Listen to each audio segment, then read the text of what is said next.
Da igreja com a paz do Senhor. Vamos colocar em pé neste momento. Está fazendo mais uma oração e logo após estaremos fazendo uso no texto da palavra de Deus para a nossa meditação dessa noite. Amém? Louvado seja Deus. Senhor nosso Deus, nosso Pai, ó Deus, toda honra, toda glória, todo louvor, Deus, toda adoração, Deus, seja dado ao teu santo nome. Ó Deus, nós te louvamos, meu Senhor, pelo privilégio, Deus, de estarmos na tua casa nesta noite, meu Deus, meu Pai. Ó Deus, para aprendermos a tua palavra. Ó Deus, que o Senhor venha, meu Deus, meu Pai, abençoar as nossas vidas, abrir a nossa mente, meu Deus, para tudo aquilo que vamos, meu Deus, aprender nesta noite. Ó Deus, que venhamos a praticar, Deus poderoso, para que tenhamos cada dia mais uma vida, ó Deus, conforme a tua vontade, meu Deus, meu Pai. Que as coisas deste mundo, meu Senhor, ó Deus, não venham, meu Deus, nos causar embaraços, meu Senhor Jesus, mas que venhamos colocar, Deus, as nossas vidas nas tuas santas mãos. Ó Deus, venha abençoar cada irmão que já se faz presente na tua casa. Ó Deus, aqueles que estão a caminho, Deus, que o Senhor possa guardá-los, meu Deus, para que eles cheguem e juntos, meu Deus, possamos adorar o teu santo nome. Ó Deus, e aprender, Deus, da tua palavra. Deus maravilhoso, Deus da glória, vá trabalhando, meu Deus, nas nossas vidas, meu Senhor. Ó Deus, ser conosco, e em nome de Jesus nós te agradecemos. Amém, Jesus. Abra sua Bíblia no Salmo 100. Aleluia, louvado seja Deus. Glória a Deus.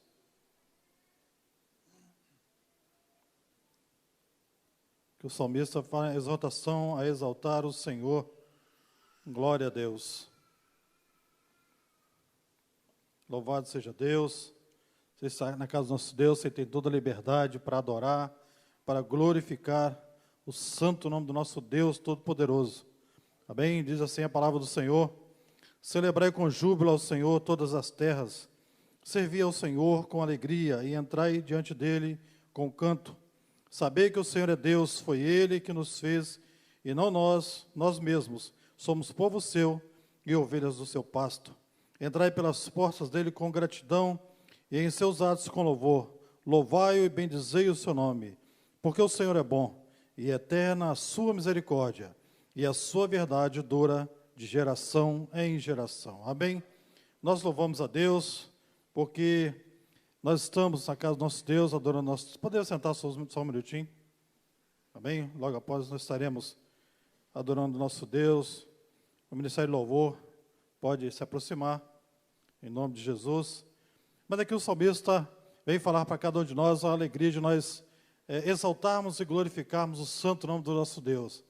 Se pararmos para analisarmos daquilo que nós éramos e onde nós estamos hoje, nós só temos que glorificar pelo privilégio de nós estarmos na casa do nosso Deus nessa noite, para exaltar e glorificar o santo nome do nosso Deus. Por isso que aqui o salmista diz que nós temos que adorar o nosso Deus com alegria, né? Porque muitas vezes as pessoas vêm para a casa do Senhor, muitas vezes tristes, muitas vezes não dão vazão àquilo que o Espírito Santo quer falar com cada um de nós, a alegria que o Espírito Santo quer transmitir na nossa vida. E nós precisamos entender isso, que nós temos que exaltar o nosso Deus, como aqui diz o Senhor, o salmista. Exaltarmos o Senhor com alegria, porque sabemos que as coisas que vêm acontecendo, se nós formos dar lugar para isso, com certeza ficaremos tristes, mas nós estamos na casa do nosso Deus Todo-Poderoso. A Ele tem que ser dada toda a honra, toda a glória, todo louvor e toda adoração. Porque nós estamos aqui, não pelos nossos méritos próprios, mas pela misericórdia do nosso Deus Todo-Poderoso. Por isso que o salmista diz que nós temos que exaltar, e cada dia mais saber que o Senhor é Deus. Deus é um Deus Todo-Poderoso, que nos deu a oportunidade, e nós estamos aqui para adorar esse Deus, porque cada dia mais Deus ele tem nos abençoado. Então você, dessa noite, é convidado a exaltar o nosso Deus, a glorificar o nosso Deus cada dia mais. Não olhar para as dificuldades, os problemas que possam muitas vezes te atrapalhar, mas você possa olhar para Deus, o autor e consumador da nossa fé. Aqueles que nos deu a oportunidade, nós agarramos, aceitamos Jesus. Por isso nós devemos exaltar cada dia mais o nosso Deus, porque, como diz o salmista, o Senhor é bom e eterna a sua misericórdia. Basta nós colocarmos a nossa vida cada dia mais no nosso Deus Todo-Poderoso. Exaltarmos nosso Deus como Ele merece. E Ele deve ser adorado, deve ser glorificado. Por isso nós não devemos olhar para as circunstâncias que muitas vezes tentam nos atrapalhar, mas possamos olhar, como diz o salmista, eleva os meus olhos para os montes. De onde me virá o socorro? E nós sabemos que o nosso socorro, ele vem do nosso Deus Todo-Poderoso. Então que nessa noite você possa dar o seu melhor, você venha adorar realmente o nosso Deus como Ele merece, porque se você está aqui, porque Ele te guardou durante este dia, e você, quantos tiveram um dia difícil, dia trabalhoso, mas o Senhor te guardou, o Senhor te trouxe até aqui. Então a Ele toda honra, toda glória, todo louvor e toda adoração. Então não cesse de adorar, não cesse de clamar o nosso Deus Todo-Poderoso, que Ele está aqui e Ele quer te abençoar, Ele quer nos abençoar. Então que nessa noite você adore, glorifique, exalte o nosso Deus Todo-Poderoso. Não porque alguém venha pedir, mas que você possa sentir aquilo que Deus quer falar com você, aquilo que Deus quer ministrar no seu coração. Então nessa noite, deixe Deus falar, abra o seu coração, dê liberdade ao Espírito Santo para que Ele possa trabalhar na sua vida e você possa adorar com toda a liberdade o nome santo do nosso Deus Todo-Poderoso. Amém? Ministério de Louvor com oportunidade, em nome de Jesus.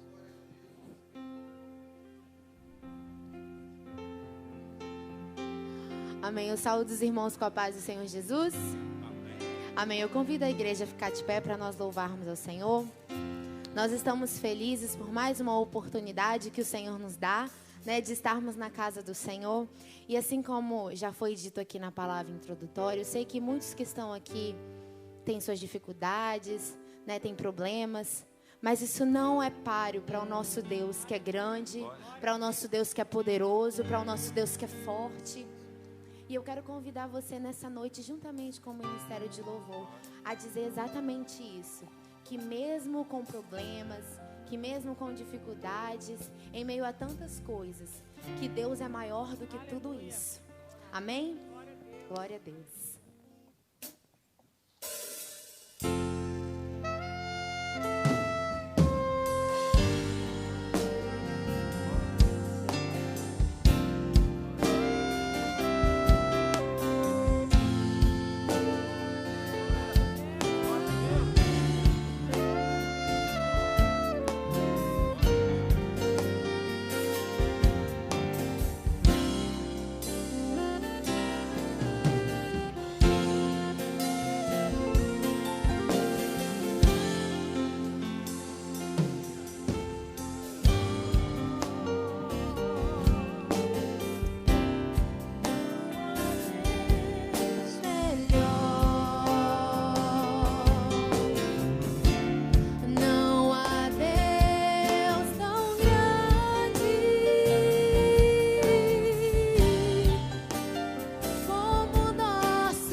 Toda a honra e toda a glória, todo louvor, tudo é para Deus.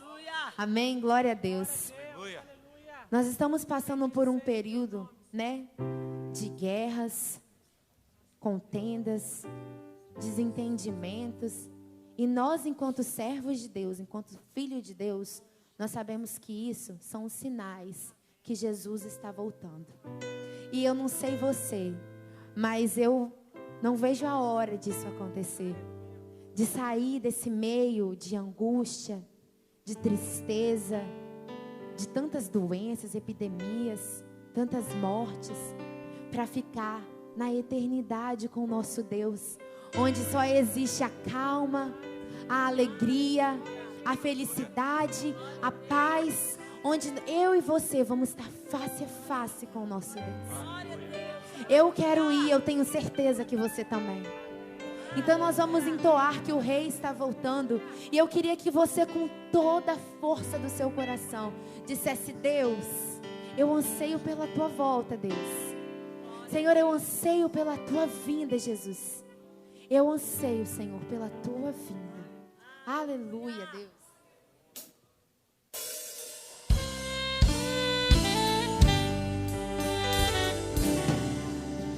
O mercado está vazio, seu trabalho já parou. O martelo dos obreiros, seu barulho já cessou. Os ceifeiros lá do campo terminaram seu labor. Toda a terra está em suspense, é a volta do Senhor. O Rei está voltando, o Rei está voltando, a trombeta está soando, o meu nome a chamar. Sim, o Rei está voltando, o Rei está voltando, aleluia, Ele vem me buscar.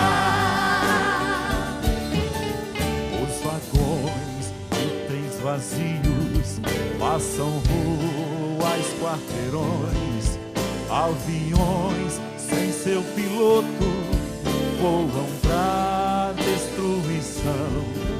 A cidade está deserta, sua agitação parou.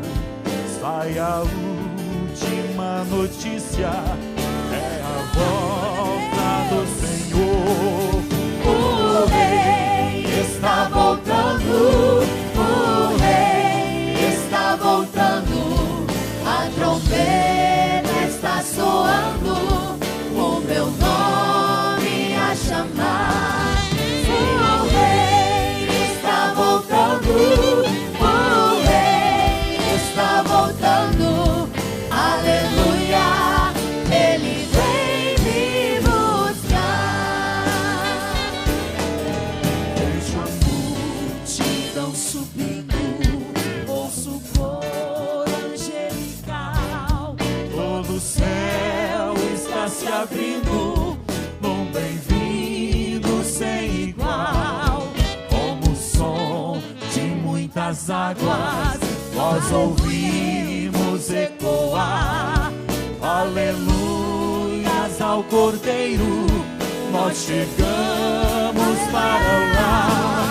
O Rei está voltando, o Rei está voltando, a trombeta está soando, o meu nome a chamar.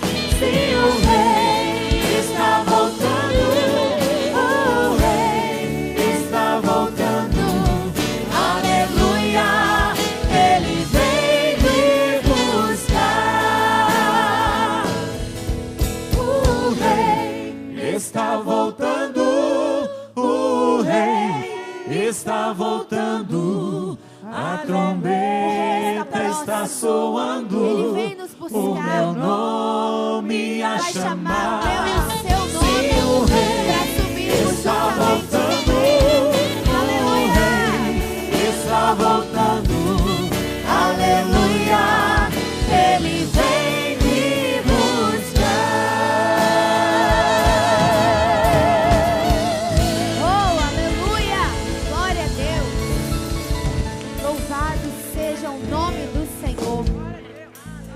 Queridos, eu não sei quando você ouve isso. O meu nome e o seu nome, Jesus vai chamar quando Ele voltar. Como é que fica o seu coração? Quando você sabe que muito em breve o rei vai vir e vai falar: João, Maria, vem comigo você. Como que fica o seu coração? Aleluia. Eu anseio pela vinda do Pai. Eu anseio pela vinda dEle. E poder chegar e abraçar e falar: Deus, obrigada por me sustentar, por poder chegar até aqui. Aleluia. Poder ver todos os meus irmãos lá em cima. Ei, que maravilha será. Que glória, que festa. Eu e você cantando naquele coral. Eu e você trabalhando para o Pai. Eu e você adorando a Ele em espírito e em verdade. Eu e você dizendo glórias e aleluia ao nome do Senhor. Ei, que festa vai ser essa? Eu anseio por isso. Eu anseio pela vinda dEle. Eu anseio pela vinda dEle. Aleluia, Jesus. Nós ansiamos por Ti, Jesus. Aleluia.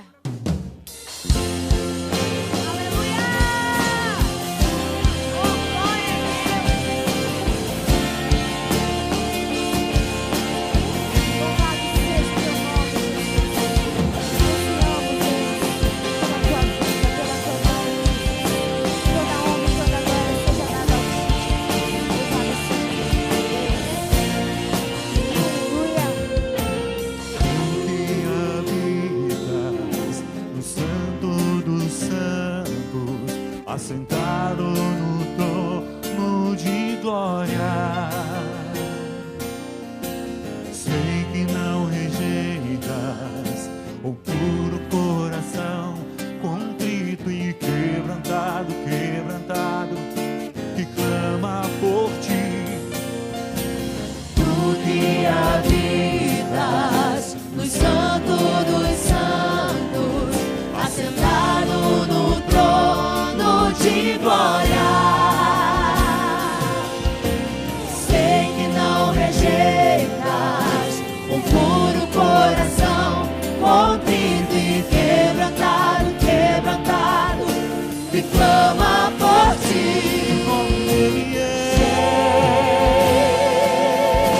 Jesus, nosso amado Jesus, maravilhoso Deus.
Deus pairar a glória dele nesse lugar. Pedir para ele mandar mais do céu. Você pode dizer isso mais uma vez? Enche esse lugar com a nuvem da tua glória. Enche esse lugar, anseio por ti. Enche esse lugar com a nuvem da tua glória. Enche esse lugar. Você pode falar qual é o nome dele mais uma vez? Anseio por ti.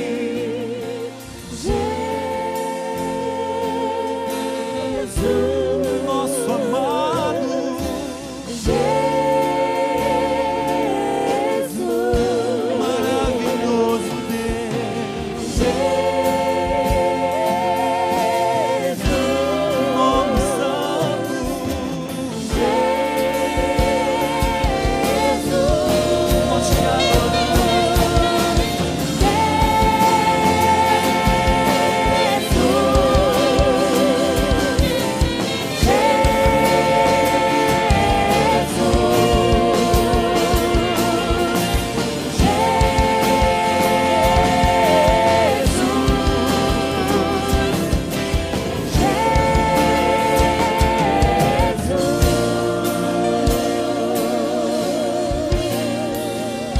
Aleluia.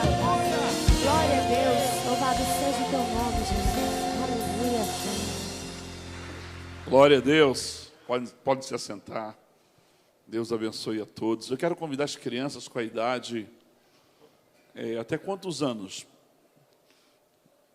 12. Crianças com a idade até 12 anos, por favor, se aproximem. Irmãos, nós vamos sentir falta de um grupo de irmãos que participam da terça-feira aqui do ensino, porque hoje nós teremos início a um curso de aconselhamento. E tem 40 a 50 casais lá em cima para um curso de aconselhamento de casais, jovens, adolescentes. E é feito um casal para que o casal possa aconselhar outro casal ou um jovem. Então, nós liberamos esses irmãos para esse curso, já que a semana é bem cheia de programações. E o nosso entendimento é que eles recebendo o ensino aqui, que é maravilhoso, ou lá em cima, de forma que eles vão somar para a obra de Deus de forma tremenda, é de grande valor. Então, eles não estão perdendo. Na verdade, a igreja que está sendo abençoada e ganhando, porque eles vão poder aconselhar muitos casais, muitas famílias, pais com filhos com problema de drogas, aconselhar filhos com problema de rebeldia, drogas. Então, eu trouxe um material de São Paulo, de um congresso que eu fui, e eles vão utilizar esse material, que palestra com as maiores referências no Brasil nessa área de aconselhamento. E nós vamos estar treinando e preparando esse grupo. E eu tenho certeza que nós vamos ter uma melhoria na qualidade de aconselhamento na igreja. Essa princesa vai falar o versículo ou vai orar? Que bênção! Quem vai falar o versículo hoje? Ninguém? Então é ela que vai orar. Senhor, abençoa mamãe, papai, minha família. Não deixa nada acontecer com ninguém. Em nome de Jesus, amém. Amém! Glória a Deus! E você, Pedrinho? De todo o coração louvarei ao Senhor. Aleluia! Pedrinho está ficando fera, né? Não perde um culto mais, né, Pedrinho? Podem ir para a salinha. Deus abençoe vocês. Vai ter um ensaio hoje do conjunto das crianças, né? Que coisa linda. Podem ir para a salinha. Deus abençoe, em nome de Jesus. Glória a Deus.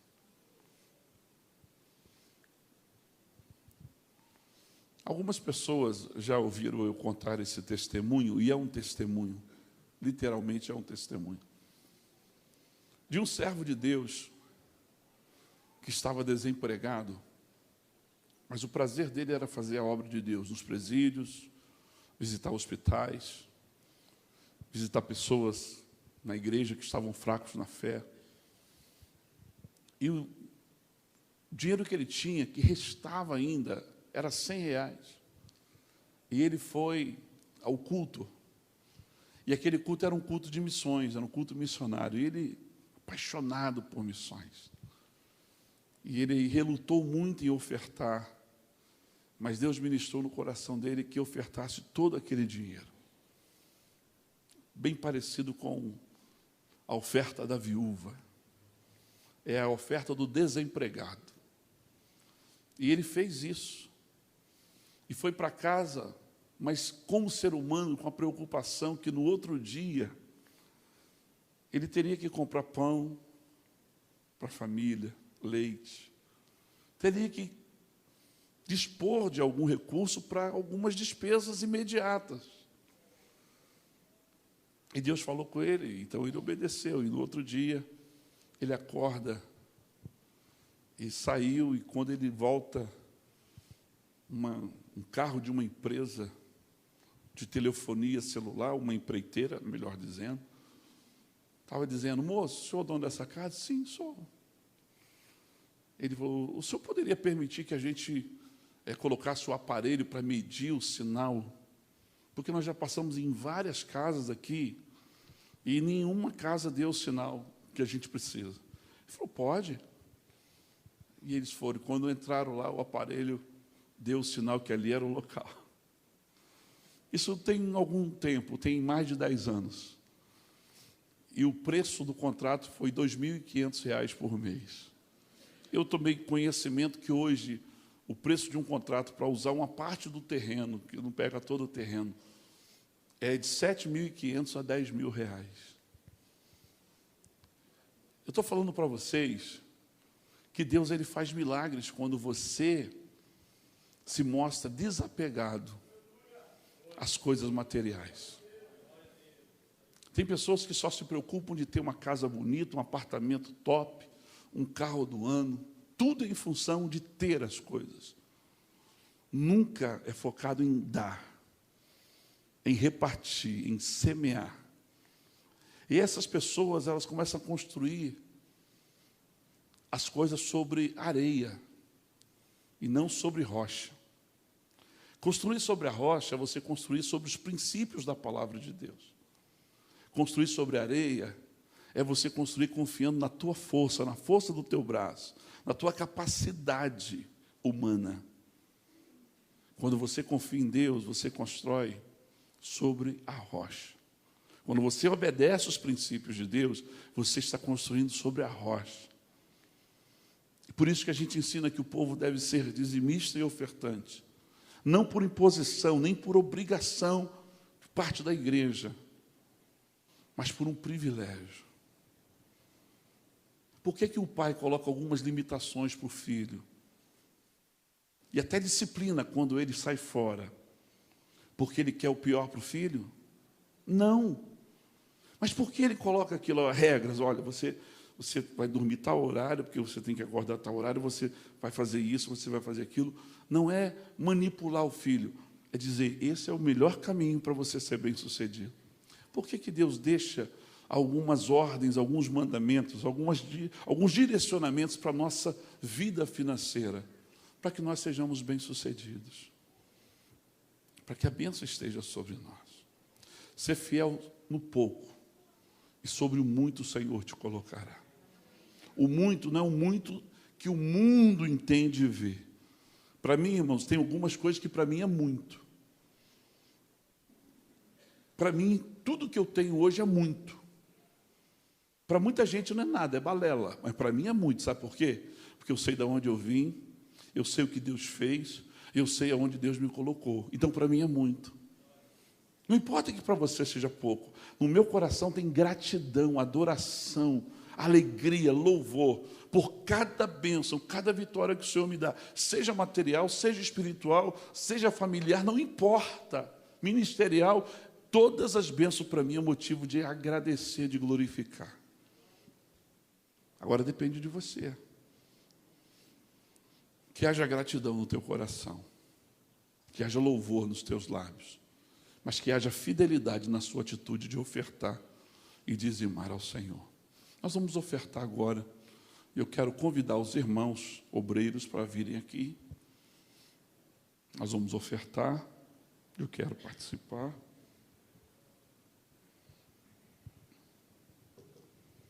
Obrigado, querida. Quem deseja ofertar, levante uma de suas mãos. Isso, meu irmão.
Glória a Deus. Deus abençoe a todos. Eu quero convidar aqui o professor Robson.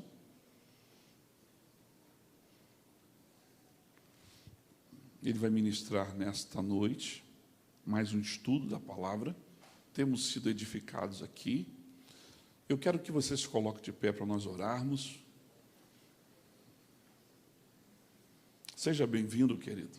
É um prazer tê-lo aqui. Nós vamos orar, agradecendo ao Senhor pelo momento da oferta, por termos uma semente para colocar no altar, e também vamos orar pela vida do professor Robson, para que ele seja tremendamente usado por Deus nessa noite. Pai, muito obrigado, Deus, por esse tempo maravilhoso que o Senhor tem nos concedido, para estar na Tua casa aprendendo a Tua palavra. Muito obrigado, Deus, pelas vitórias, pelos livramentos. Hoje foi um dia corrido, difícil, mas o Senhor tem nos guardado e nos abençoado. Quero nesse momento, Pai, orar, pedindo que o Senhor venha usar o Teu Filho mais uma vez, e ele seja instrumento do Senhor, boca de Deus, para falar conosco, Pai. Quero Te agradecer também, Deus, pelas dezenas de casais que estão lá em cima, sendo treinados agora, Pai, para o aconselhamento familiar, o aconselhamento de famílias. Abençoe, usa aquele material, usa, Senhor, a liderança desse ministério de casais, para que seja uma bênção, e que nós tenhamos pessoas preparadas nesta igreja, para desempenhar um ministério lindo, que é aconselhar pessoas com base na Tua palavra. Nós Te agradecemos por tudo, em nome de Jesus, amém. Amados, boa noite, a paz do Senhor, amém? Aproveitando que os irmãos estão de pé, abra sua Bíblia, por gentileza, 1 Samuel, capítulo 1. Obrigado, querido. Bom estar novamente com os irmãos, revendo aqui amigos e atendendo o convite do pastor Eduardo Vieira, nosso amigo, nosso inspirador. Que Deus abençoe de uma forma especial. Hoje estaremos dando continuidade sobre os livros históricos, livros interessantes, livros que de fato edificam as nossas vidas. Então, em 1 Samuel, capítulo 1, versículo 20. Amém? Está escrito assim: E sucedeu que, passado alguns tempos, Ana concebeu e teve um filho, e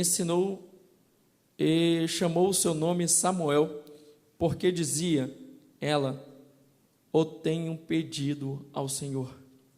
Pai, fala conosco em nome de Jesus, amém. Podeis estar sentados? Livro esse interessante, que dá continuidade, que fala período transitório entre os juízes e o início da monarquia. Estudamos até aqui, período em que Israel esteve na conquista da terra de Canaã, e o período da monarquia, antes dele vem um período dos juízes de 350 anos, e logo após vem um período chamado período da monarquia, ou do período onde os reis começam a liderar sobre Israel. Reis esses que de fato chamam a atenção, que nos ensinam alguma coisa, que nos edificam de alguma forma. É uma história muito interessante, quando nós lemos o livro de 1 Samuel, pensando na monarquia, pensando no período onde Israel estava sem rei, estava sendo liderado por juízes, conforme já falamos, e agora Samuel, o último dos juízes, ele vai liderar o povo por algum tempo, então vai começar a monarquia, que é o rei sobre Israel. E vemos nesse versículo que lemos aqui, que o nome dele, ela vai dizer que ele chama Samuel, porque ela fez um pedido a Deus. E normalmente quando a gente fala do nome de Samuel, nós dizemos, Samuel significa pedido a Deus. Mas um grande mestre germânico, segundo Moody, ele vai dizer o seguinte, que na verdade Samuel significa nome de Deus ou nome de Deus. Independente se é o nome de Deus ou pedido de Deus, é um nome que tem um significado muito importante para o povo de Israel. É um dos nomes, podemos dizer, um dos nomes mais notáveis do período de Israel, além de Moisés, além de Davi e outros nomes maravilhosos. Nós temos o nosso amado e querido Samuel, um grande nome que vai aí nos primeiros 24 capítulos ser o chamado do autor desses primeiros 24 capítulos. Alguém diz, mas primeiro e segundo Samuel, por que então o nome dele para os dois livros, sendo que ele escreveu só necessariamente os 24 capítulos iniciais de Samuel? Justamente pela representação, pela figura dele na história de Israel, entre o período dos juízes e o reino de Saul, que é a monarquia, esses dois livros vão ganhar o nome de Samuel, apesar dele não ter escrito todos os capítulos, todos os dois livros. Até porque no capítulo 25 de 1 Samuel vai constar a sua morte, aonde temos Natã e Gade, que vai escrever o restante dos capítulos de 1 Samuel e o segundo livro. Mas o primeiro livro vai ter o relato principalmente da história de Saul, o próprio Davi, e vamos ter o relato também de Samuel, onde nós lemos aí no capítulo 1, quando fala do início, da chamada de Samuel. Então é interessante nós dividirmos e até mesmo classificarmos desta forma, para melhor compreender a história. Antes de Saul, Samuel estava liderando. Só que Samuel, a história dele é linda porque não foi algo do tipo, queremos um outro juiz. Não. O povo estava sob a liderança dos juízes, estava sob a liderança de Eli, o sumo sacerdote, com seus 2 filhos, e era um período de pecado, muitas das vezes, coisas que desagradavam a Deus, e o povo estava debaixo dessa situação. Mas Deus, conforme já dissemos nos livros de Juízes e de Ruth, Deus já havia preparado alguém, estava pensando em alguém que viria para redimir Israel por completo, alguém que viria da linhagem de Davi, alguém que seria ser chamado também o juiz dos juízes, o rei dos reis, que é o próprio Jesus. E Samuel, ele vai surgir com um ministério muito abençoado, que a gente chama ministério tríplice, que além de ser sacerdote, ele também vai ser profeta, ele também vai ser juiz sobre Israel. É alguém que vai ser diferente dos outros juízes, porque temos juízes que se destacaram, tipo Sansão, Gideão e outros, sim, mas ninguém pode ser comparado tão bem quanto Samuel, um juiz que foi reto, um juiz que, digamos, ele unificou as tribos, que estavam muitas das vezes divididas, porque às vezes havia um juiz no norte, outro juiz no sul, ou de uma tribo, mas Samuel é um juiz que vai liderar todas as tribos, todo o povo de Israel, e ele vai acabar, digamos assim, com as idolatrias, com a adoração aos outros deuses, e Deus vai chamar ele de uma forma interessante para dá uma nova história, a nova história de Israel. Interessante, conforme lemos o primeiro capítulo, Ana, esposa de Eucana, ela se entristecia muito porque não tinha filho, enquanto Penina tinha. Ela chorava. E diz o texto que, de uma certa forma, Penina provocava a Ana, porque Ana não tinha filho. E naquela época, não ter filho era uma espécie de maldição, ou ser amaldiçoada por Deus. Já quem tinha filho era alguém que tinha a bênção de Deus, era alguém que tinha um favor de Deus, e ainda mais agradava ao esposo. Mas Eucana vai perguntar para ela: vem cá, eu não sou-te melhor do que 10 filhos? Muito melhor do que uma família? E ela vai um dia ao templo, e ela vai começar a falar com Deus, a pedir a Deus. E era costume dos hebreus orar, e tendo um som, algo que desse para alguém escutar, mas ela não. Ela silenciosamente, ela começa a clamar a Deus. Aí ele diz: olha, você está embriagada? Ainda uma hora dessa? Ela: não, meu Senhor, não estou embriagada. Pelo contrário, a minha alma está angustiada, eu não consigo nem, como é o nosso costume, falar em voz alta. Às vezes nós, enquanto servos de Deus, oramos em alto som, até os nossos vizinhos mais distantes talvez possam escutar. Mas tem vezes que nós estamos orando que só o próprio Deus, de fato, ouvirá as nossas orações e de fato escutará. O bom de tudo é que, falando alto ou falando baixo, Deus tem o poder de escutar as nossas orações.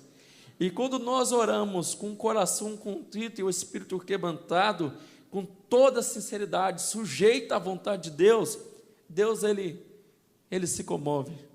Deus ele estende a mão e ele abençoa. Mas quando alguém chega com arrogância e diz: eu quero, me dá, és obrigado, ele diz: quem és tu? Não pode requerer, não pode forçar Deus a nada. Mas se pedir o coração com humildade, e ela pedindo com humildade um filho, e ela disse assim: Deus, se o Senhor me dá, ele será um nazireu, ele será alguém separado, ele será alguém consagrado para a tua obra, e entregarei ele na tua casa. Ficarás comigo conforme é o costume, até ser desmamado, que era na faixa dos 3 anos de idade, e depois era entregue então para o serviço do Senhor, junto ao sacerdote ou junto aos levitas. E ela cumpre com esse voto. Daí o texto que diz que é melhor não votar do que votar e não cumprir. Tem pessoas que é desta forma. Quando estão passando por alguma dificuldade, diz: Senhor, se o Senhor fizer, eu também farei. Aí depois que Deus faz, ela não quer cumprir com a parte dela. Como se Deus não fosse cobrar de nós. Então é melhor não fazer voto. Se for fazer, é melhor que cumpra com o voto. E ela foi uma mulher sábia, inteligente. Ela fez um voto com Deus e cumpriu com o voto, entregando Samuel para estar a serviço. Interessante que vai se dizer os historiadores que na faixa dos 12 anos de idade, Samuel vai ouvir a voz de Deus, a mesma idade que o nosso Jesus esteve no meio dos doutores, naquela festa que era a festa onde os discípulos, onde o povo de Israel ia até Jerusalém para a festa da Páscoa, do tabernáculo, e assim ia. E Jesus esteve no meio dos doutores por volta dos 12 anos de idade, e também por volta dos 12 anos de idade, Samuel vai ouvir a voz de Deus. Mas ele não era alguém experiente com a voz de Deus. Então ele, você está me chamando? Me chama, meu senhor. Ele: não estou te chamando. Volta a dormir. Isso se entende que já era por volta da manhã, porque o candeeiro ficava aceso a noite toda, e de manhã normalmente era reposta a luz, o azeite para dar continuidade. E nesse horário que os historiadores vão pensar, ele vai dizer novamente: Eli está me chamando? Ele diz: olha, não sou eu, mas quando essa voz vier novamente, diga: fala, Senhor, que o teu servo ouve. Interessante que no Novo Testamento Jesus diz: quem tem ouvidos para ouvir, que ouça. As cartas às igrejas da Ásia Menor está escrita: quem tem ouvido, ouça o que o Espírito diz às igrejas.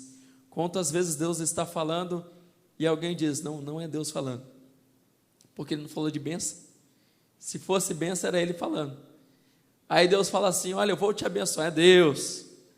Aí Deus fala: olha, eu vou te amadurecer, eu vou te preparar para a minha obra. Aí você diz assim, será que é Deus? Será que é Deus falando? Deus, ele fala de várias maneiras, e ele fala de forma maravilhosa. Então nós precisamos, assim como Samuel, estar atento a ouvir o Senhor falar, e quando Deus disser, a gente diz, eis-me aqui, fala-me, Senhor, porque o teu servo ouve. E Samuel volta, e ele ouve a voz de Deus, e de repente ele volta, e ele vai dizer o seguinte, ei, o que é que tu ouviste? O que o Senhor falou contigo? Com certeza, Samuel pensou assim, essa palavra é dura. O que Deus manda dizer para o sacerdote Eli, não é algo fácil de se dizer. Só que o sacerdote Eli vai dizer, ô Samuel, fala-me tudo, não esconda nada, porque senão o Senhor que faça sobre a tua vida o que você vai me negar. Imagina que situação. É igual, por exemplo, quando um irmão chega para nós e diz, irmão, você ora por mim? Você amém, eu oro, pode deixar. Ora agora, irmão. Ouça a voz de Deus por mim que eu não posso. Aí você ouve a voz de Deus, aí a pessoa diz, fala para mim, o que Deus falou? Aí quando você fala o que Deus mandou falar, ela diz assim, não, mas Deus não ia falar um negócio desse, não. No caso do sacerdote ali, ele vai aceitar aquilo que Samuel estava dizendo em nome do Senhor, porque ele sabia que Samuel não era uma pessoa desde criança que brincava com as coisas do Senhor, levava muito a sério. Daí a importância de nós trazermos sim os nossos filhos para a casa do Senhor e ensinar os caminhos do Senhor dentro da casa de Deus mesmo, mostrar para eles que na casa do Senhor não é um lugar para brincar, não é um lugar qualquer, mas é a casa de Deus. E Samuel sabia que não podia brincar com as coisas de Deus. E Samuel diz, olha Eli, a sua casa, o seu grande problema Eli, porque os seus filhos estão pecando, os seus filhos estão comendo das gorduras que são para o sacrifício, os seus filhos estão oferecendo sacrifícios estranhos diante de Deus, e Deus vai trazer um castigo sobre vocês. Isso nos mostra que não basta ser um bom líder, isso nos mostra que não basta ser um bom sacerdote dentro da casa de Deus. Isso nos mostra que não adianta nós olharmos pela casa de Deus e deixarmos os nossos filhos de lado, e deixarmos a nossa família de lado. Daí quando Paulo diz nas cartas pastorais, ele diz que quem for para ser obreiro também deve governar bem a sua casa. Ou seja, devemos cuidar das coisas de Deus, mas também devemos cuidar da nossa família, zelar pelo nosso filho. Amém, irmãos? Então precisamos de fato fazer isso, assim como Samuel foi um grande juiz, que esteve diante da vontade de Deus, que foi também considerado o que nós chamamos de fundador da escola dos profetas. Já havia profecias antes de Samuel, já havia pessoas que profetizaram, sim, não há dúvida quanto a isso. Mas Samuel vai inaugurar o que nós chamamos do ofício, do ministério do profeta, ou por que não dizer da escola dos profetas, aqueles que tinham uma aspiração por esse grande ministério que era profetizar, eles então deveriam passar por essa escola sob a orientação de Samuel. Vamos entender que o sacerdote representa o povo junto a Deus, leva a Deus o sacrifício do povo. Já o profeta representa Deus junto ao povo, ou seja, em nome de Deus ele fala com o povo que Deus quer falar com o povo. E o profeta não era só aquele que dizia sobre coisas futurísticas, coisas que haveriam de acontecer. O profeta naquele tempo também falava de coisas daquele momento. Por exemplo, se eu digo algo sobre como devemos viver agora, mediante a palavra do Senhor, eu estaria fazendo um ato de um profeta, porque eu estaria mostrando algo para o nosso tempo. Mas se eu falasse de algo que Deus está me revelando para o futuro, ou profetizar algo que vai acontecer, também seria parte do profeta. E o profeta, ele não só falava coisas que eram bênçãos, ele falava aquilo que Deus mandava, mas nunca ele dizia coisas da sua própria vontade. O profeta que era profeta de Deus, ele dizia, olha, se Deus mandar, eu digo, se ele não mandar, eu não tenho mais nada para dizer. Interessante que um dia um dos reis de Israel diz assim, olha, tem um profeta aqui, que ele só fala coisas contrárias, não queremos ouvir ele. Aí um outro rei diz, não, nós queremos ouvir ele. Vamos ouvir o que ele tem a dizer. Aí o profeta chega, olha, vocês vão subir e vai morrer, vão perder a guerra. Ele diz, está vendo? Esse profeta só fala coisas contrárias. Tem profetas que Deus chama só para abençoar, né? Só para dizer coisas boas. E outros profetas vão dizer coisas duras. Mas todos os profetas, na época de Samuel, passavam pela escola de Samuel, a escola dos profetas. Também vamos perceber, na história do primeiro livro, 1 Samuel, que este livro vai mostrar a derrota dos filisteus. Lembrando que os filisteus foi um dos povos inimigos de Israel. Nós chamamos eles de um povo não descendente dos semitas, mas que habitavam também na terra de Canaã, ou por que não dizer na Palestina, e que enfrentava muitas das vezes Israel. Se pelejaram várias vezes contra Israel, mas só que aqui no 1 Samuel vamos ver que através de Samuel eles vão ser derrotados por Deus. Interessante que quando o sacerdote ele ouve, escuta que a arca é tomada, acontece o que com ele? Ele cai da cadeira e morre. Seus filhos já haviam morrido. A arca havia sido tomada por quem? Pelos filisteus. Eles fizeram questão de retomar a arca. Levaram a arca dizendo o seguinte, olha, nós estamos no meio de uma luta, se levarmos a arca de Deus, a vitória está ganha. Só que eles não ganharam a vitória contra os filisteus e ainda perderam a arca. Lembrando que a arca representava a presença de Deus. É o que nós vemos, tanto no Novo Testamento como nos dias atuais. Pessoas usando o nome de Deus, o nome de Jesus, usando a Bíblia Sagrada como um amuleto. Lembra dos homens, filhos do sacerdote?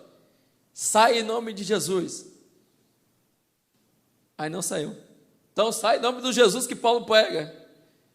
Ah, o diabo, olha, eu conheço muito bem quem é Paulo, sei quem é Jesus, mas vocês não sei.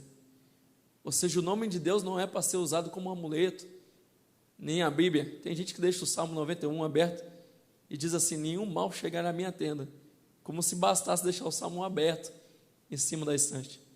Então nós temos que entender que aquilo que é sagrado, aquilo que representa Deus, também deve ser usado de uma forma muito séria. Então, quando se leva a arca, o próprio Deus se encarrega, né, de cuidar, de guardar e tudo mais. Vamos ver a história que Dagon, um dos deuses dos filisteus, vai cair diante da arca. Olha que interessante. O grande Deus dos filisteus vai cair diante da arca. Ou seja, o inimigo de Deus cai diante de Deus, porque diante de Deus ninguém fica. Amém? Nosso Deus é maior.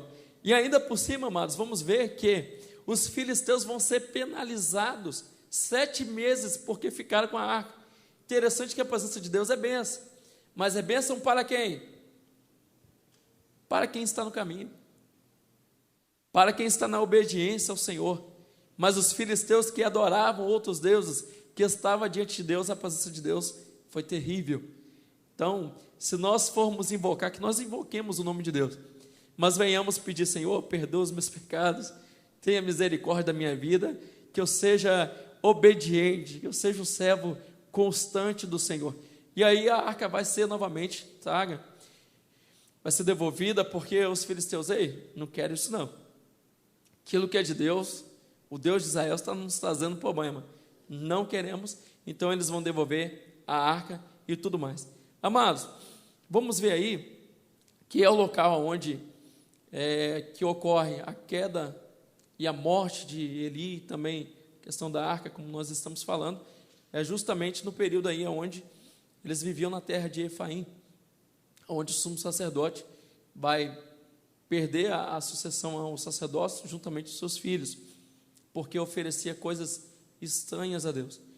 Os sacerdotes, ou por que não dizer aqueles que ofereciam sacrifício, poderiam comer do sacrifício, parte dele?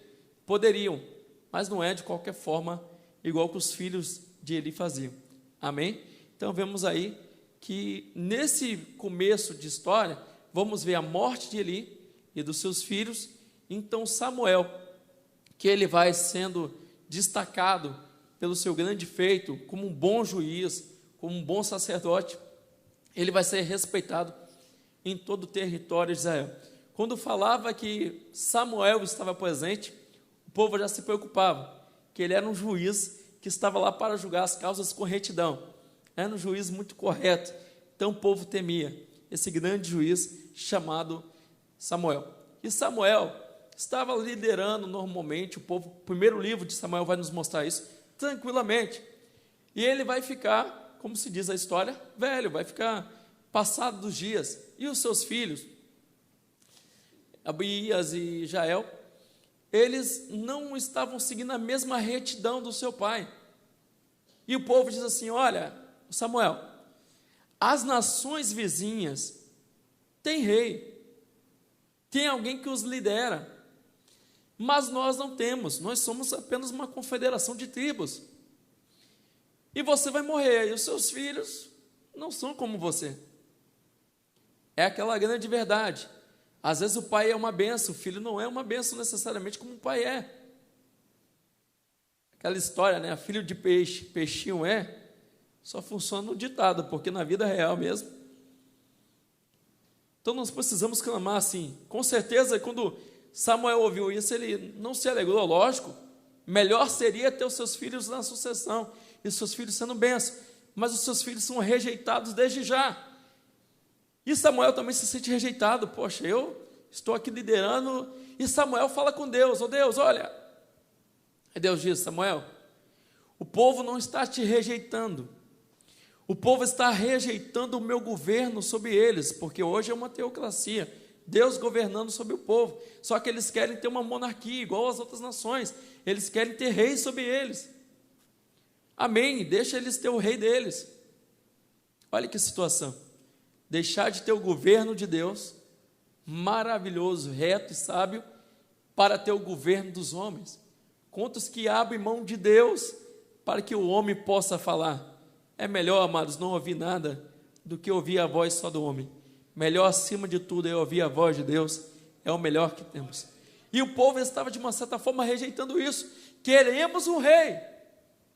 Aí aparece Saul. Saul, diz a história que Deus vai escolher Saul.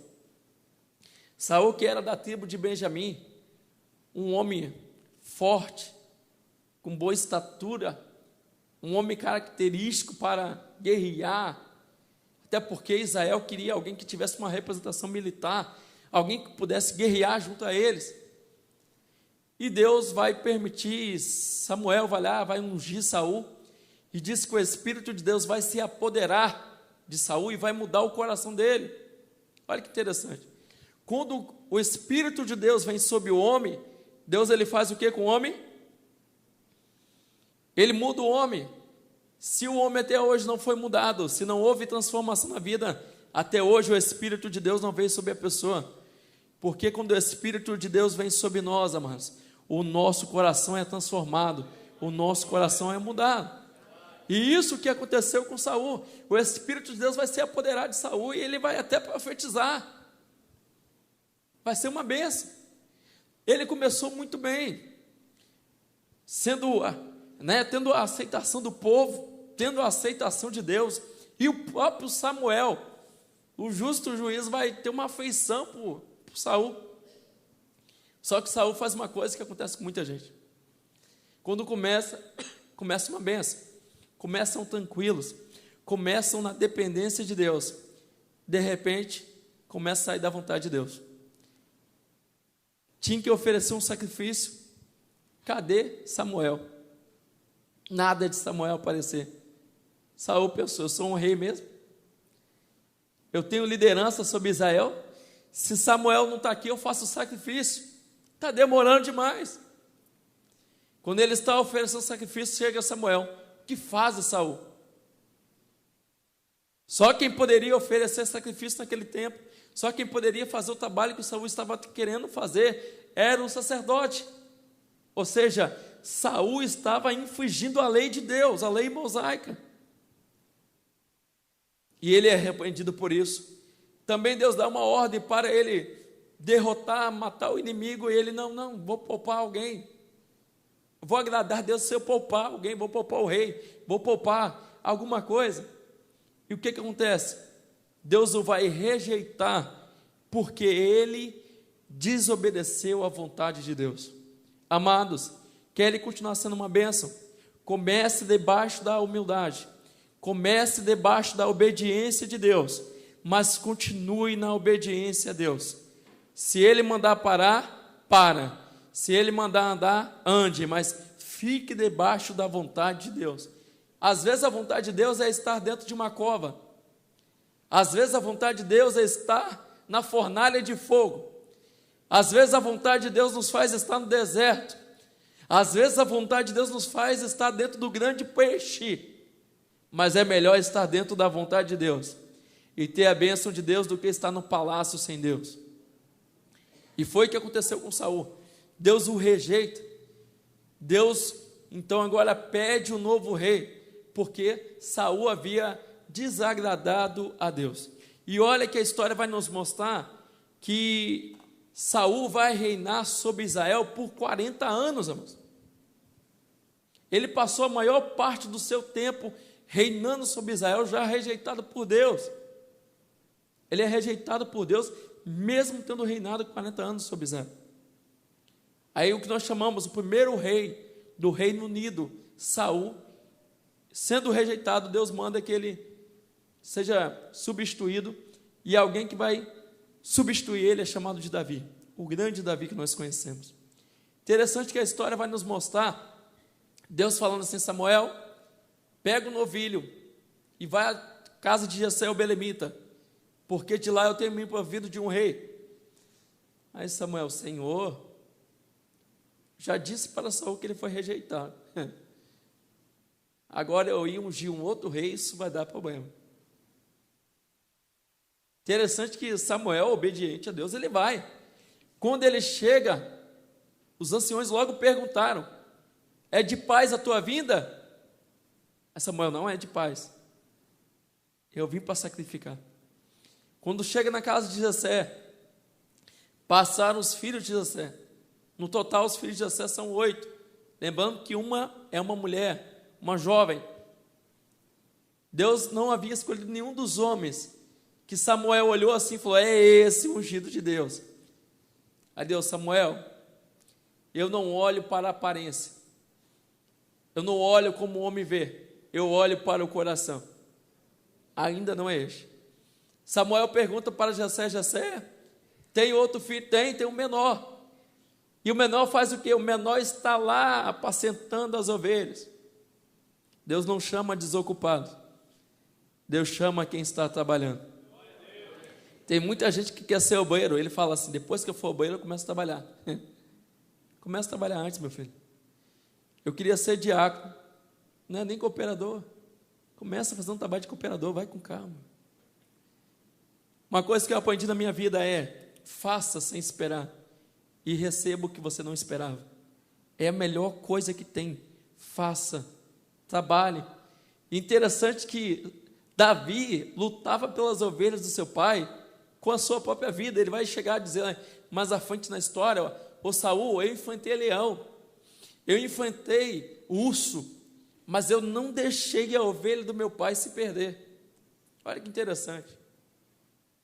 Quem é guerreiro, quem é líder de verdade, ele luta pelos menores, pelos mais fracos, mesmo sabendo que não vai ganhar nada em troca por isso. O que uma ovelha poderia dizer para ele? Obrigado, Davi, você salvou minha vida? Mas ele fazia de coração. E quando ele chega, ele então é ungido, é o que nós chamamos a primeira unção. Só que ele é ungido e já logo é rei sobre Israel? Não. A história vai nos mostrar que ele ficou anos e anos ainda sem ser rei sobre Israel. Que interessante, amados, essa história nos mostra justamente isso, que às vezes a unção de Deus sobre nós revela algo que vai acontecer daqui 10 anos, 20 anos. Eu me lembro que Deus me fez uma promessa, eu ainda tinha 10 anos de idade, foi se cumprir agora. Agora, só nesse tempo moderno, pós-moderno que nós vivemos, é tudo fast food, né? É para ontem, é para agora. Deus vai te levantar como pastor. Pastor, me unge, hein? Ouviu, pastor Eduardo Vieira, me unge, porque a profecia do profeta aí. Deus vai te levantar para louvar. Ele já quer viajar para outros países, nem cantou na igreja ainda, já quer cantar internacionalmente. Então nós precisamos aprender com Davi a ficar sob a vontade de Deus. E olha que interessante, amados, vamos ver que este lugar aí, esse vale, é o lugar onde teve a guerra entre os filisteus e o povo de Israel. Vamos ver nesse lugar aí que Davi vai levar o alimento para os seus irmãos, e ele vê a chamada afronta, né? O desafio de Golias contra Israel. E ele ouve, ele não foi chamado para a guerra. Ele ouve a afronta e diz assim: ei, afrontaste o Deus vivo? Não. Alguém tem que fazer alguma coisa. O pastor Simon Araújo, ele vai dizer sobre as mentiras contadas sobre Golias. Como assim, irmão? Mentiras contadas sobre Golias. Você já leu e releu essa história sobre Golias e Davi? Eu me lembro, não tem muito tempo que eu sou novo ainda, que eu ouvi aquelas histórias e quando Golias, o grande gigante, enfrenta Davi, Davi vai vencer porque Deus estava com ele. Amém, é verdade. Deus estava com ele, por isso que ele venceu a guerra. Mas entenda uma coisa, a altura dele chega, segundo os estudiosos, a 3 metros de altura. Era um guerreiro, Golias era um guerreiro que colocava medo sobre Israel, lógico. A história vai nos mostrar isso. Mas a forma que o exército dos filisteus chegavam e o próprio Golias causavam mais medo que a própria realidade. Quantos de nós que já recuamos diante de batalhas, sendo que não era necessário recuar? Quantos de nós que já pensamos, eu não vou conseguir, sendo que nós poderíamos conseguir muito facilmente? Eu me lembro quantas vezes que eu me escondia atrás do irmão mais fortinho que tinha, para não ter oportunidade, que eu tinha medo de pegar no microfone, que eu morria de vergonha só de pensar. Um dia eu falei, por que não? Por que eu não posso? O que me impede? Quantas coisas que nós já deixamos de fazer, ou deixamos de enfrentar, porque os medos, aquilo que nós ouvimos, nos assustam, e é uma espécie de um grande gigante diante de nós. De fato, havia uma luta muito grande diante do povo, que lutar contra os filisteus não era fácil, eles já haviam perdido anteriormente a guerra. Só que eles tinham tudo para vencer, apesar do grande gigante, vestido, com uma couraça, conforme temos aí na tela. Eles tinham um Deus maravilhoso, e também chamado Senhor dos Exércitos, o nosso Senhor dos Exércitos.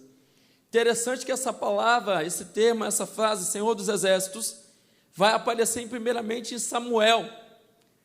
Em todo o Antigo Testamento, em 1 Samuel, vai aparecer o Senhor dos Exércitos através de Davi dizendo: ei, o Senhor dos Exércitos, a quem sirvo, ó Golias, gigante Golias, me entregará hoje nas minhas mãos. Meu querido irmão, será que você pode dizer isso aqui hoje? Eu não sei qual é o gigante que você está enfrentando, qual é a luta que você está enfrentando, mas cuidado para não ser refém de coisas ilusórias, porque muitas das vezes deixamos de confiar no verdadeiro Deus, deixamos de vencer grandes batalhas, porque estamos sendo reféns de mentiras, de histórias que não existem. Daí vale a pena, eu sempre digo e continuo dizendo, eu prefiro continuar acreditando no meu Deus, que vive e reina para todo sempre.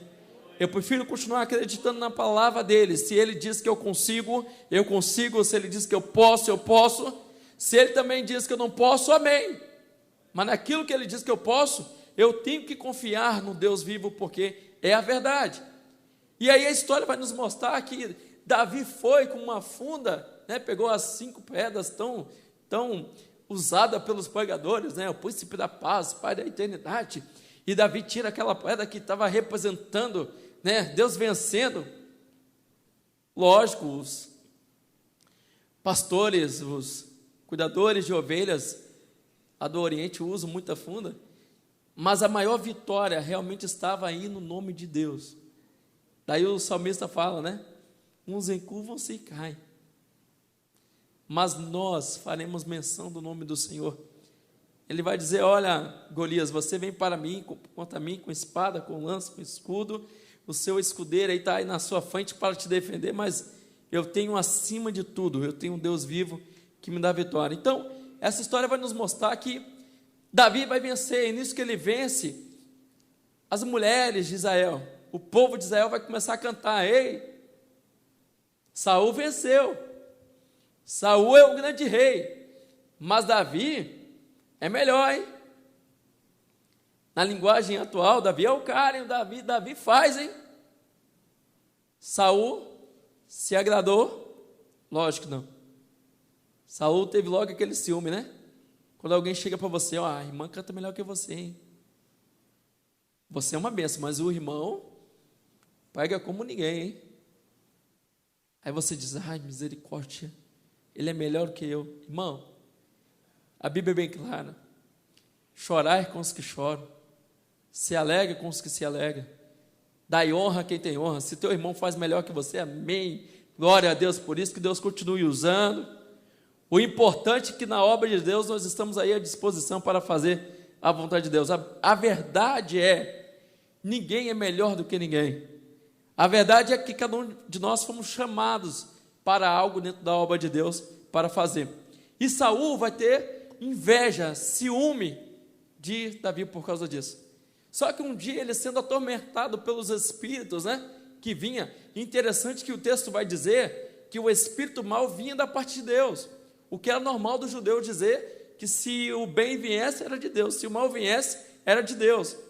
Hoje Deus está fazendo a gente dizer: ó, o diabo, cuidado, hein? E o povo dizia: olha, o espírito mal da parte do Senhor está atormentando Saul. Saul, chama alguém para tocar, porque é comum, é normal alguém com uma harpa, com uma música cantar, e daí os males vão se espantar. Tem até aquele ditado, né? Quem canta, os males espantam. Quem nós vamos chamar? Chama Davi. É um grande cantor que quando ele cantar, olha, Saul, você vai... E de fato, aí um dia está lá Davi cantando, tocando a harpa, né?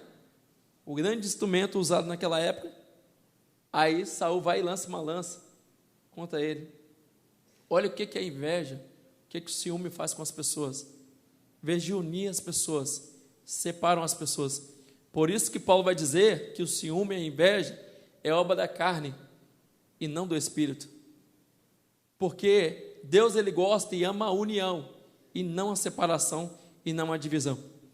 Interessante que também na casa de Saul tinha aí chamado 6 filhos, um deles é Jonas, vai criar uma grande amizade por Davi.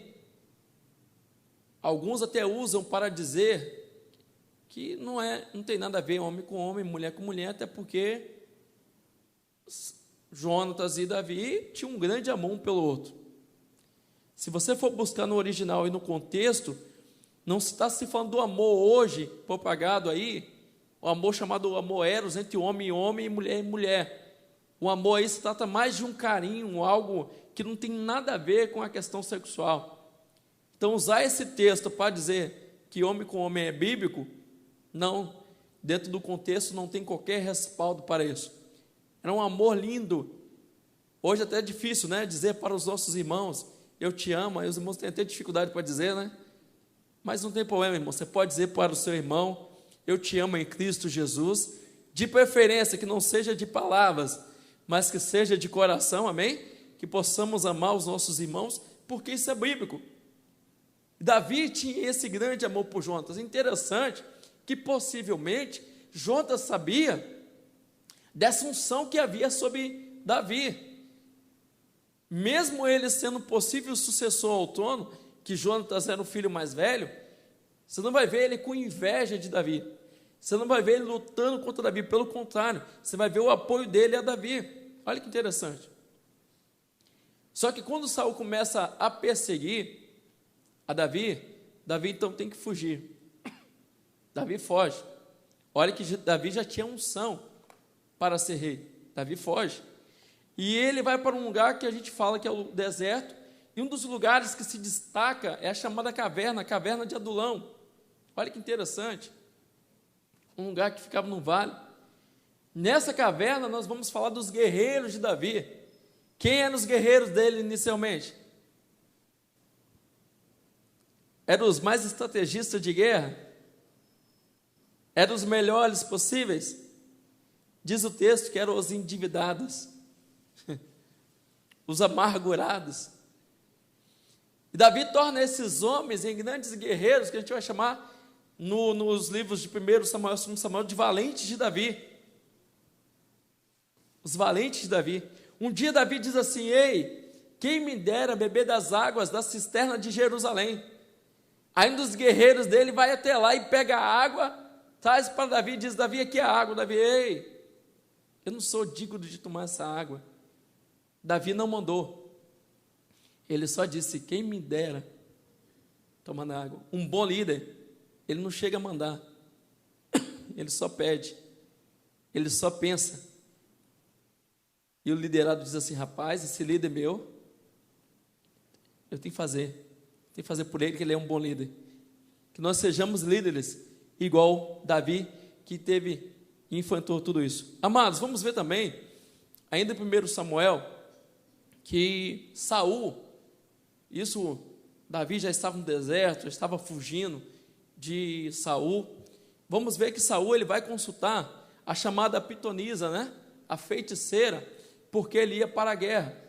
E Samuel já havia morrido, conforme relata o capítulo 24 de 1 Samuel. Samuel havia morrido, havia dito também antes para Saul que Saul estava rejeitado, não havia mais a palavra do Senhor. O que Saul faz? Vai até uma pitonisa, uma feiticeira, para tentar consultar Samuel, sendo que na lei de Deus é bem clara que o povo de Deus não poderia consultar feiticeira, não poderia ir atrás da adivinhação, e Saul vai contrariando.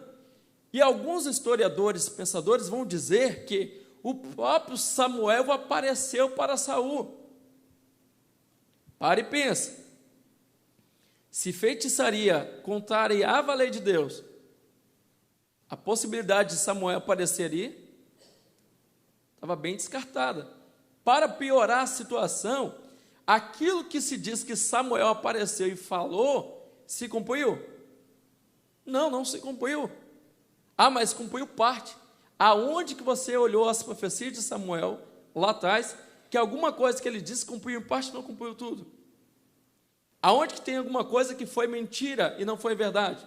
Tudo quanto Samuel fez foi reto e segundo a lei de Deus. Agora, depois de morto, ele ia aparecer contrariando a lei de Deus.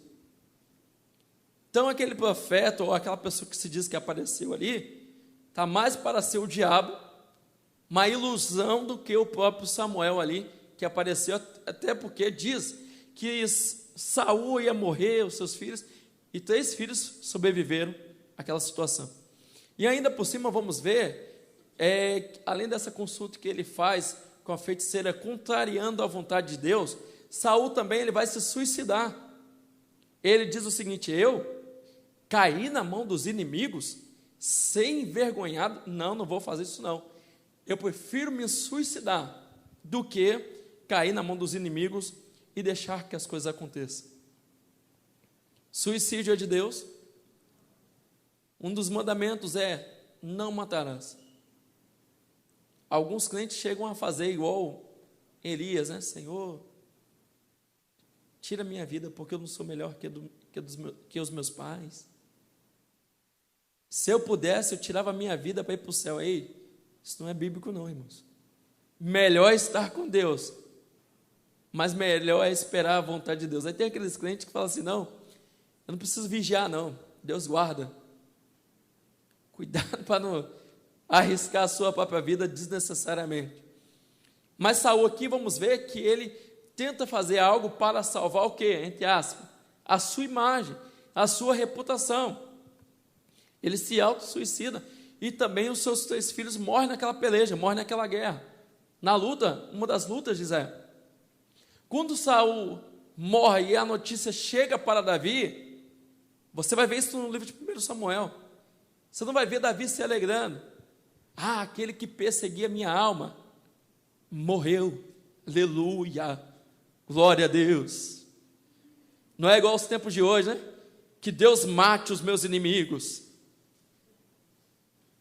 Amados, matar o inimigo é uma coisa, agora matar o seu irmão que te persegue, é melhor que Deus transforme a vida dele. Eu fico espantado quando o crente diz assim: bandido tem que morrer, assassino tem que morrer. Quem não é crente pensa assim. O crente não. Que Deus salve a vida dele, que Deus transforme a vida dele, que Deus muda a história dele. Não importa o que ele fez, o que ele faz, mas que Deus transforme a vida dele. É assim que o cristão pensa. A partir do Novo Testamento vamos enxergar isso. E Davi já tinha esse coração. Ele, olha, tudo bem que Saul me perseguia, eu tive a oportunidade até de matar ele, mas eu não fiz, porque eu não toco no ungido de Deus, e também eu não me alegro com a morte dele.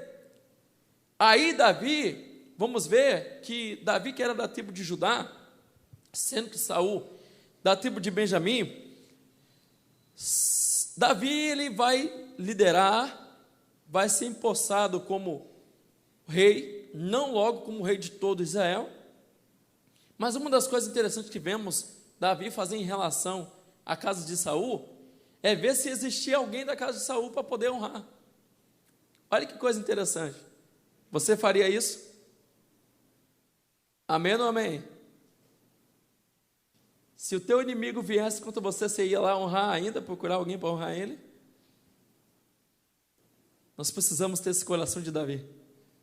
Não se alegrar necessariamente nessas situações e ainda por cima ter um coração bondoso, um coração de amor, como disse Jesus, né?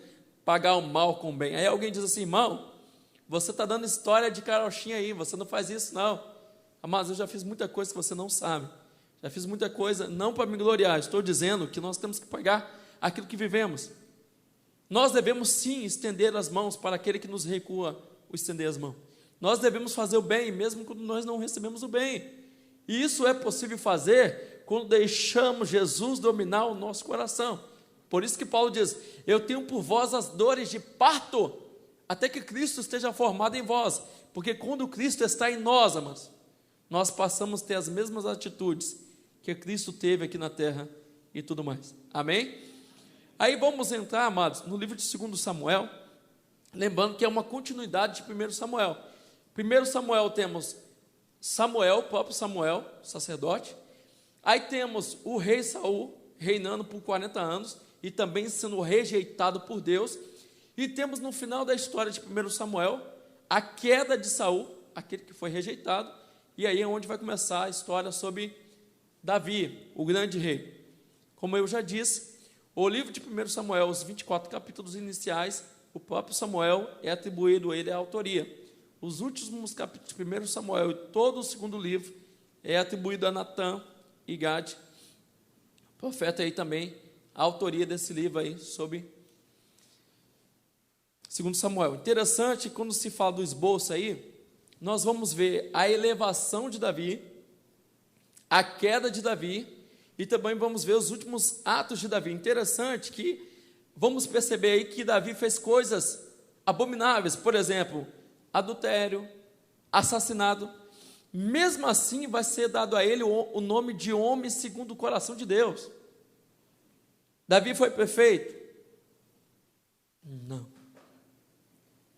Mas ele foi um homem segundo o coração de Deus. Uma das coisas que faz Davi ser um homem segundo o coração de Deus, que ele tirou a idolatria. Você não vai ver no período de Davi reinando, o povo adorando outros deuses. Davi pode ter feito qualquer coisa, mas Davi foi o homem fiel ao Deus verdadeiro, ao Deus vivo. Vamos ver em Davi um contraste, né? Entre o homem velho e o novo homem, aquele que peca, mas ao mesmo tempo quer fazer a vontade de Deus. Então a história vai ser por volta de 37 anos, né? Mostrando aí esse segundo livro. Davi ele vai reinar sobre Hebrom por 7 anos. É a segunda unção. Depois ele vai receber uma unção para reinar sobre todo Israel. É o que nós vamos falar aí, que ele reinou por 40 anos também. Ou seja, Davi é o segundo rei do Reino Unido, que vai liderar Israel por 40 anos. Interessante que primeiro ele reina em Hebrom, e depois ele vai reinar sobre todo Israel, e a sua capital agora, o lugar da onde ele ia liderar, era em Jerusalém, que antes era chamado de Jebus, os jebuseus que reinavam lá, dominavam, Davi vai conquistar a cidade de Jebus e vai fazer dela a capital, chamada Jerusalém, a capital religiosa e a capital onde ele reinaria sobre todo Israel, onde vamos ver também o próprio Salomão reinando também de Jerusalém sobre todo Israel. Então, antes de ser Jerusalém, era chamado de Jebus. Interessante, irmãos, quando vemos aí, temos várias partes, né, que rodeava aí, só que o lugar estratégico para Davi foi Jebus, porque era um lugar montanhoso, onde se entendia que era um lugar de fortaleza, próprio para um palácio, ok? Palácio do rei. É diferente, por exemplo, quando nós falamos tabernáculo de Deus, nós também usamos o termo palácio de Jeová. Palácio de Jeová se atribui à casa de Deus. Quando é palácio do rei, aí vamos se referir basicamente nesse período aqui, o palácio que ficava em Jerusalém, da onde Davi vai reinar 40 anos sobre todo Israel. Interessante, amados, se formos ver nesse livro, também as provações de Davi. Como já falamos, Davi, antes de ser rei sobre todo Israel, ele vai enfrentar urso, leão, ele vai enfrentar Golias, ele vai enfrentar perseguição por Saul, e ele, todavia, foi obediente e esperou a vontade de Deus. Esperou quanto tempo, irmãos? Foi 1 ano? 2 anos? Não, vários anos ele esperou para reinar sobre todo Israel. E foi um dos reis mais conceituados sobre todo Israel, e é onde Deus vai fazer uma promessa muito linda. Olha que interessante. Davi, ele era, além de rei, era cantor, era músico, era também pastor, não necessariamente pastor de igreja, pastor de ovelha, mas um homem que teve vários talentos. Temos aí os salmos de Davi. Interessante que entender os salmos de Davi depende também de entender a história de Davi, que dá uma melhor compreensão sobre os salmos. Salmos lindos. Ele estava um dia, digamos assim, na parte gramada e diz: o Senhor é meu pastor. Aí a versão mais fiel ao original diz: e de nada tenho falta. Ou seja, o Senhor é suficiente. Eu posso ter guerreiros à minha volta, eu posso ter o palácio, eu posso ter as tribos de Israel, mas Deus é suficiente sobre a minha vida.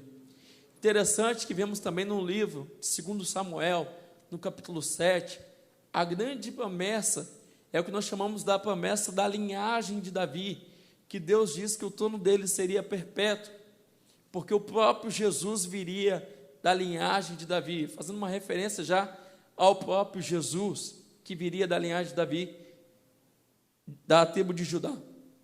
Ou seja, para entendermos essa promessa, é importante que leiamos o capítulo 7 de 2 Samuel. Amados, também temos aí o que nós chamamos de contraste entre Davi e Saul. Davi reinou 40 anos, Saul reinou 40 anos. Davi foi escolhido por Deus, Saul também foi escolhido por Deus. Davi no final teve êxito, teve sucesso, mas Saul fracassou no final de tudo. Olha que diferença. Às vezes nós achamos, né? Importante é começar bem. Não, importante é começar bem e também terminar bem. Apesar disso, Davi um dia, sendo um grande guerreiro, que estava sempre diante de batalhas, que conquistou vários inimigos que sempre se opunham a Israel. Davi um dia ele fica ocioso, como diz o ditado, a mente vazia, o quê? Aí ele fica quieto, tranquilo, deixa os guerreiros guerrear, eu vou descansar um pouco. O crente é igual a águia, mesmo descansando, ela continua voando, ela não para. Aí Davi fica olhando, olha, eu posso, né? Então, por favor, manda chamar. A famosa história de Batseba. Então, tem aquela coisa que nós chamamos de crueldade, onde Davi manda uma carta e diz assim, que Urias seja colocado de frente na batalha. O caso que, entre aspas, a gente chama de uma mancha no reinado de Davi. Apesar disso, Deus ainda não tira o termo dele, o homem segundo o coração de Deus. E um dia o profeta, com toda humildade e sabedoria, lógico, falar com o rei. Ele diz: rei, olha, temos uma situação assim, assim, assim. Aí o rei diz: olha, esse homem tem que morrer. Aí o profeta Natan diz: olha, ô Davi, esse homem é você. Você poderia ter qualquer coisa, você teve o querer a mulher do teu próximo e ainda mandou matar o teu próximo. Davi então se arrepende, mas Deus diz, fala, olha, o perdão existe, mas as consequências estarão sobre a tua casa. A espada não sairá da tua casa. Isso também está no Novo Testamento, amados. Apesar de Deus nos perdoar e nos amar, as consequências vêm. Daí é bom a gente escolher o que a gente vai semear, porque semear a gente escolhe, mas colher não tem como escolher o que a gente vai colher. E a espada ficou sobre a casa de Davi, e vamos ver que coisas desastrosas vão acontecer, como temos o filho dele, Absalão, que Absalão vai se revoltar contra o próprio pai e lutar contra o próprio pai. Que situação triste. Temos o caso da filha de Davi, do estupro, temos o caso do irmão que mata o irmão, temos o caso de Absalão que luta. Olha que situação. Um homem com um reinado brilhante como Davi, que conseguia liderar muito bem os guerreiros de Israel, mas estava com a sua casa numa situação complicada. Nós estamos vivendo em muitos lugares histórias como essa, e vendo pessoas que muitas vezes estão na igreja fazendo um grande trabalho, mas estão deixando de cuidar da sua família, e a família está numa situação muito caótica. Então nós precisamos também orar pelas nossas famílias, para que enquanto fazemos a obra de Deus, a nossa família possa ser guardada e abençoada por Deus sempre, irmãos. E aí vamos ver que Davi tem que lutar de uma certa forma contra o próprio filho, mas Deus é tão misericordioso que poupou essa luta, que o cabelo de Absalão era tão grande, pesado, que vai agarrar nos galhos de uma árvore e ele vai morrer. Pensa que Davi se alegrou? Não. Mesmo sabendo que o seu filho, a quem lutou contra ele, morreu, Davi não vai se alegrar com essa história, mas pelo contrário, ele vai se entristecer porque viu isso acontecer com seu filho. Só que Davi também tem uma coisa muito interessante. Além de expulsar a idolatria do meio de Israel, ele quer construir uma casa para a adoração do nome de Deus. Deus fala: Davi, você pode ajuntar os materiais, mas tu é um homem de mãos de sangue, então você não pode. Mas Davi diz: olha, eu quero um terreno onde eu possa pagar por esse terreno, porque para Deus tem que ser com sacrifício, não é simplesmente de qualquer forma. Quando Deus fala: meu filho, venha, ele diz assim: Deus, se não for me incomodar, eu vou. Se não for me custar nada, eu vou. Mas Davi é diferente. Davi diz: olha, eu vou fazer, mas eu quero fazer com sacrifício, eu quero fazer o melhor para Deus, eu quero me esforçar para Deus, porque Deus é tão bom comigo, conosco, que nós não podemos fazer de qualquer forma. E aí ele também faz o que nós chamamos de recenseamento, a contagem, e isso vai ser de punição, porque não poderia ele fazer e ele fez. Mesmo assim, o livro de 2 Samuel vai nos relatar a história desse grande homem, do homem chamado Rei Davi, o homem que recebeu a promessa messiânica do rei que seria o rei perpétuo, chamado Jesus Cristo, que reina sobre a nossa vida até hoje. Davi passou, Samuel passou, mas o juiz, que é o nosso Jesus, permanece. O rei, que é o nosso Jesus, permanece. Aí eu fecho dizendo aquilo que o escritor aos Hebreus diz: Jesus Cristo é o mesmo ontem, hoje, eternamente o mesmo Deus. Amém? Feche seus olhos, amados, uma oração rápida. Senhor Deus, que o Senhor continue nos ajudando a estudar a Tua palavra dia após dia, que possamos meditar nela dia e noite, entendendo a Tua vontade por meio da Tua palavra, em nome de Jesus, Pai. Amém. Glória a Deus. Quantos foram abençoados com esse ensino? É importante demais esse estudo sistemático da palavra, no caso nosso, sequencial, porque nos dá uma visão muito mais abrangente. Glória a Deus. Queridos, nós vamos encerrar esse culto, mas eu preciso informar a vocês que eu vou estar servindo a Santa Ceia para aqueles que não vieram na ceia no sábado. Foi uma bênção a ceia, foi uma festa espiritual. Deus se manifestou no nosso meio. Mas eu sei que muitos não puderam vir, mas vão poder participar da ceia. Amanhã tem oração 6 da manhã e às 15 horas. 6 da manhã e às 15 horas. Você está convidado. Ofereço culto em ação de graças pelo aniversário da minha amada mãe, Regina Helena Corbelari. Vem aqui, irmã Regina. Cadê a abençoada? Vem cá. 71 anos, irmão. Olha só. Ó, inteirinha, ó, durinha. Cai não, Regina. Fiquei emocionada, não. Aleluia. Irmãos, eu ia caminhar algum tempo atrás, né? Eu ia caminhar ali na beira da praia, no calçadão, irmão, quando de repente passava uma velhinha correndo, aí quando eu olhava, era a Regina. Eu falei, ó, só Jesus, irmão. Aí eu falava assim, ó, ela passando, ligeirinha. Deus abençoe sua vida, tá? Está conosco antes do início da igreja. Antes de começar, mais de 18 anos conosco, para a glória de Deus. Irmã Iramar, irmã Nirlene, oferecem um culto em ação de graças pelo aniversário da irmã Regina. Deus abençoe nossa guerreira. Eu quero pedir oração, irmão, pelo irmão Renato. O irmão Renato, ele passou mal, um princípio de infarto. E olha que o menino é professor de educação física. Renato, que cuida dos adolescentes, né, que trabalha aí com os eventos, e está hospitalizado no Hospital Praia da Santa Mônica. E amanhã eu vou estar visitando logo pela manhã, e eu peço as orações dos irmãos pela vida dele, em nome de Jesus. Hoje também está aniversariando Lucas Rocha Carvalho.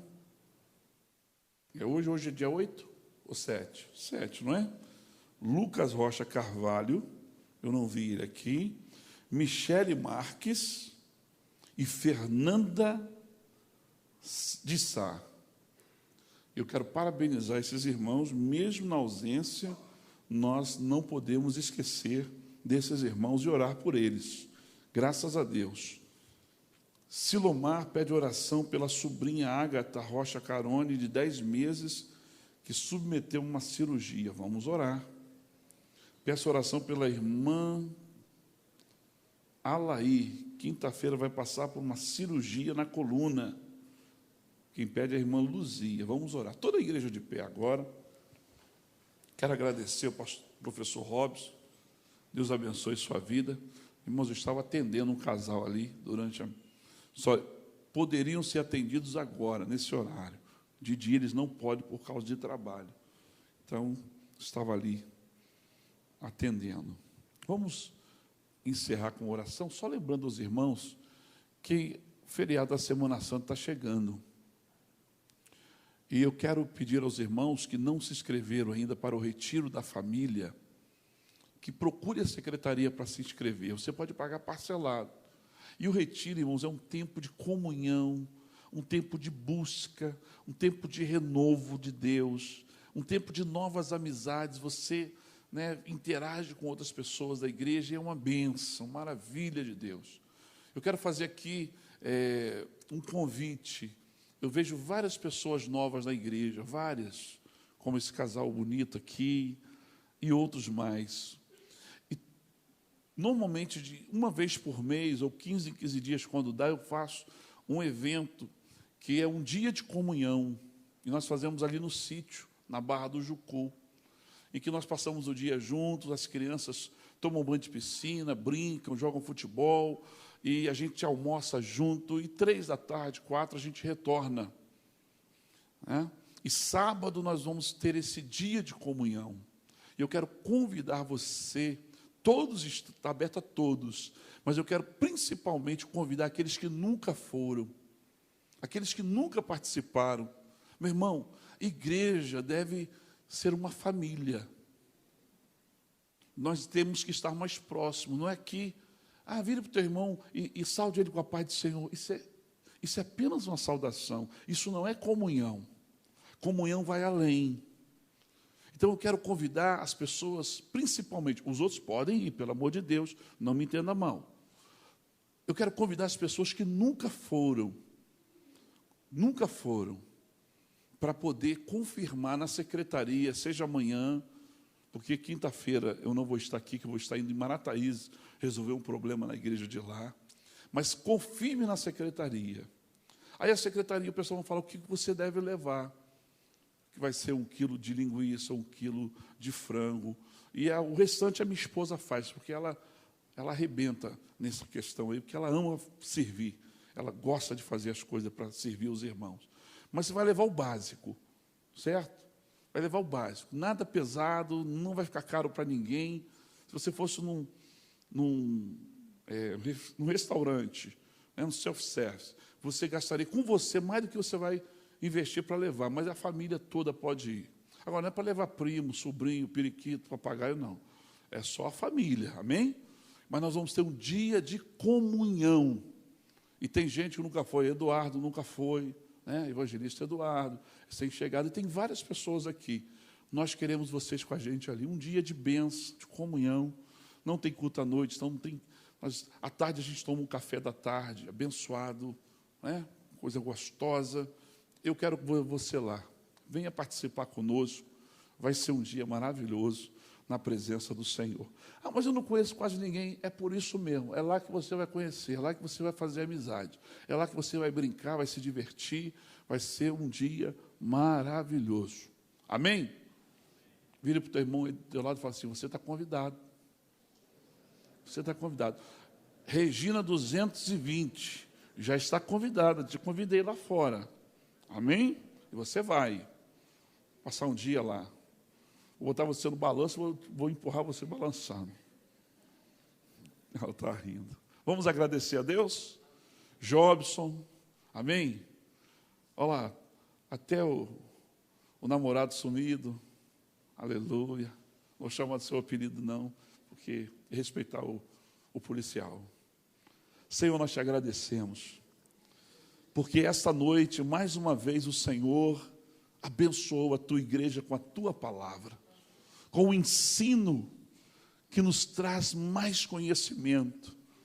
E isso é maravilhoso aos nossos olhos. Muito obrigado, Deus, pela vida do professor Robson. Abençoe sua vida, sua família. Que o Senhor esteja acrescentando a cada dia o teu servo e abençoando grandemente. Senhor, eu também coloco diante do Senhor a irmã Regina, essa guerreira, essa obreira, essa ajudadora. Deus, eu oro pedindo que o Senhor venha curar a sua vida. Toda enfermidade, no nome de Jesus, seja curada. Do alto da cabeça à planta dos pés. Senhor, venha trazer saúde emocional, mental à tua serva. Venha tocar no seu psique. Venha fazer uma obra que o médico não conseguiu fazer. Eu lhe peço, Senhor, por misericórdia. Deus, glorifica o teu nome através dessa cura. Eu quero ver a tua serva ativa como já esteve, atuante como esteve, com a tua bênção, Pai. Senhor, também eu oro pelos demais irmãos que estão aniversariando, que o Senhor possa alcançá-los aonde eles estiverem agora. A tua bênção seja sobre eles de uma maneira especial e o teu nome seja exaltado. Senhor, apresento a vida do irmão Renato, que está ali naquele hospital, na UTI, que o Senhor venha abençoar poderosamente, venha trazer restauração e cura ao teu servo. Também te apresento essas vidas que pedem oração, a Laí, que vai passar, ó Deus, por uma cirurgia, que o Senhor esteja abençoando, esta criança, ó Deus, a Ágata Rocha, tome em tuas mãos também, dê a vitória, Senhor Deus, a estas vidas, leva-nos em paz debaixo da tua poderosa mão, nós oramos e agradecemos, em nome de Jesus, amém. A graça do nosso Senhor e Salvador Jesus Cristo, o grande e incomparável amor de Deus, e a comunhão e a consolação do Espírito Santo, sejam com todos que amam e aguardam a volta de Jesus, e todos digam, Deus abençoe a todos em nome de Jesus. Quem não participou da ceia vai participar aqui, ó, na minha frente, por favor. Um momento de comunhão com Deus que nós teremos. Aleluia.